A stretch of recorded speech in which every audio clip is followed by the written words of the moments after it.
دنیا کے جن علاقوں میں برف پڑتی ہے تو برف پڑتی ہوئی تو بہت خوبصورت لگتی ہے، اور جب بچھ جاتی ہے تو وہ بھی منظر قابل دید ہوتا ہے، لیکن ساتھ ہی ساتھ جس علاقے میں یہ برف پڑتی ہے اس علاقے کے مقامی افراد کی پریشانیوں میں خاصا اضافہ ہو جاتا ہے۔ خاص طور پر جب برف شدید ہوتی ہے اور تیز ہوائیں چلتی ہیں تو بجلی کا نظام دھرم بھرم ہو جاتا ہے، اور خاص طور پر بالائی دیہاتی علاقوں میں لائٹ مکمل چلی جاتی ہے، جس کو بحال کرنے کے لیے مقامی لوگ کیا کچھ کرتے ہیں یہ آپ کو ہم اس ویڈیو میں دکھائیں گے۔ آگے بڑھنے سے پہلے اگر آپ ہمارے چینل پر رہے ہیں تو چینل کو سبسکرائب کیجیے۔ مری اور گلیات اور پاکستان کے شمالی علاقہ جات کے حوالے سے معلوماتی ویڈیو آپ کو دیکھنے کو ملیں گی۔ خاص طور پر پاکستان کے شمالی علاقہ جات کی پہاڑی چوٹیوں پر جب برف پڑتی ہے تو اس قدر شدید ہوتی ہے کہ 5-6 فٹ برف میں تمام کی تمام اشیاء پوری طرح متاثر ہو کر رہ جاتی ہیں۔ بجلی کا نظام جب متاثر ہوتا ہے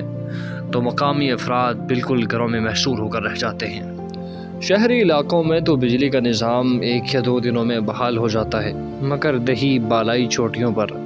بجلی کا نظام بری طرح متاثر تو ہوتا ہی ہے، لیکن بحال مقامی افراد کو ہی کرنا پڑتا ہے، جس کے لیے مقامی افراد اپنی مدد آپ نکلتے ہیں۔ مقامی افراد کی محنت اس قدر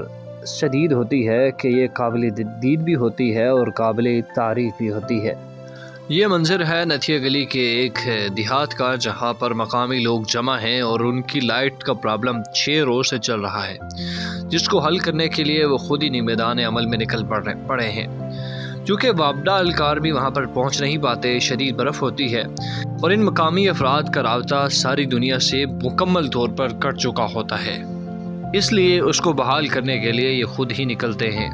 باہر برف ہوتی ہے اور اندر شدید اندھیرا، ایسے میں ان لوگوں کو نکلنا پڑتا ہے، ایک دوسرے کو آوازیں دیتے ہیں اور بلاتے ہیں، اور بلا کر بجلی بحالی کے لیے جدوجہد شروع کرتے ہیں۔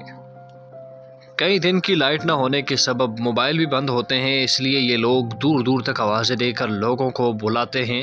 اور پرانے طریقے کے مطابق لوگوں کو اکٹھا کیا جاتا ہے۔ مختلف پول جو گر چکے ہوتے ہیں ان کو بحالی کے لیے یا ان کو اٹھانے کے لیے تمام لوگ اکٹھے ہوتے ہیں، اور علاقے کے بڑے بڑے بزرگ جو ہوتے ہیں وہ ان کو مختلف ترکیبوں کے ذریعے سے ان پول کو اٹھانے میں مدد فرماتے ہیں۔ وہیں پر ایسے نوجوان جو بجلی کا کام زیادہ بہتر طریقے سے سمجھتے ہیں وہ بجلی کی بحالی میں صف اول کا کردار ادا کرتے ہیں، اور اس قدر محنت کی جاتی ہے کہ وہ جلد ہی اس بجلی کو بحال کرنے میں کامیاب ہو جاتے ہیں۔ نتھیا گلی کے علاقے میں کچھ سال قبل ایک نوجوان بجلی کو بحال کرتے ہوئے اسی طرح کھمبے پر چڑھا، اچانک سے لائٹ آن ہو گئی اور وہ نوجوان شدید زخمی ہو کر نیچے گرا، جس سے اس کا ایک بازو اور ایک ٹانگ بالکل مفلوج ہو کر رہ گئی۔ کچھ سال وہ بیمار رہا اور اس کے بعد اس کی ایک بازو اور ایک ٹانگ وہ بھی مفلوج ہو گئی، اور اس طرح وہ کینسر کا مریض بن کر دنیا سے چلا گیا۔ ان پہاڑی لوگوں کی محنت سے یہ ثابت ہوتا ہے کہ اگر محنت اور جدوجہد اکٹھے طور پر کی جائے تو مشکل سے مشکل کام بھی ممکن ہو سکتا ہے۔ ان لوگوں کا کہنا ہے کہ اس شدید سردی میں اور اس ایسے نظام میں جب ہماری بجلی کا نظام بالکل مفلوج ہو کر رہ جاتا ہے تو ہمیں محکمہ وابڈا کے ملازمین زیادہ ملنے چاہیے تاکہ ہماری بجلی جلد از جلد بحال کی جائے، تاکہ ہمارا رابطہ دنیا سے بحال رہے۔ بعض ایسے خطرناک راستے ہوتے ہیں جہاں سے بجلی بحال کی جاتی ہے، جہاں پر سنگل پاؤں رکھنا بھی مشکل ہوتا ہے۔ اگر ان لوگوں کا کوئی مریض ہو جائے یا کوئی بیمار ہو جائے تو اس کو شدید برف میں کاندھوں پر اٹھا کر شدید برف میں ایسی جگہ پر لاتے ہیں جہاں سے اس کی ٹریٹمنٹ کی جائے یا شہری علاقے میں پہنچاتے ہیں۔ مریض کو اٹھانے کے لیے پورا گاؤں ہی نکل پڑتا ہے اور مریض کو کاندھوں پر اٹھا کر دور تک لے کر جاتے ہیں۔ یہ لوگ اس قدر مہمان نواز ہوتے ہیں کہ اگر ان کے علاقے میں کوئی سیاح پھنس جائے تو اس کو بچانے کے لیے جان کی بازی بھی لگا دیتے ہیں۔